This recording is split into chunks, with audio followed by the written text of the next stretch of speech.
Tangira nkuko nababwiye turatangirana na Elite Men and Under 23 akurikizeho Men Juniors. Abakobwa bakuru bahagurutse ahita haguruka abakobwa batoya. Tugiye gukora amarapu akubakuru 20 ni sirikuri metero 6 na metero 800. Amarapu 20 abahungu batoya n'abakobwa bakuru barakora amarapu 15 naho abakobwa batoya bakora amarapu 10.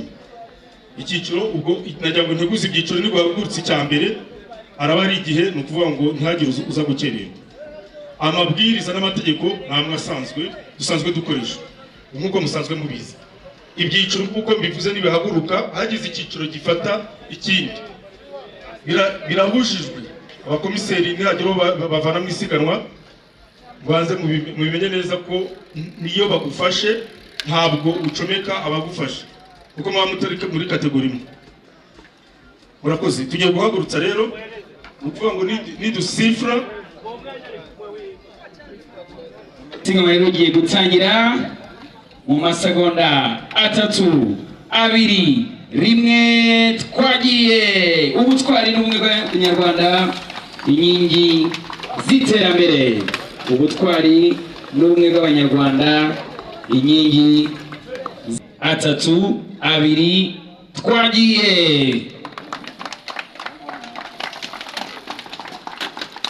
Aba rero bahagurutse ni Men Juniors barakora laps 15.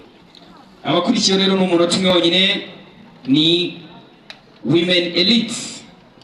3, 2, 1 twagiye. Aba Women Elite rero nabo barakora laps 15.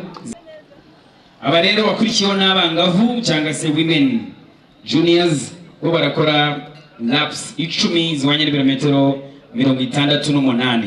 Nabo rero baraguruka mu munota umwe.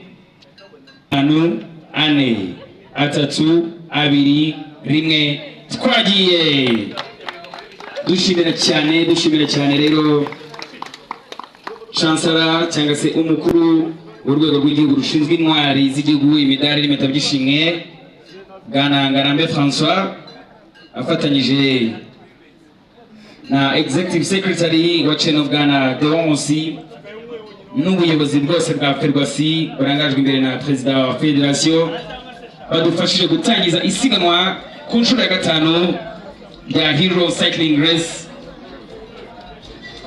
kwizihiza intwari z'igihugu. Ferwasi umunsi ku munsi ingufu G mwakoze cyane kuza kwizihiza intwari z'igihugu zacu.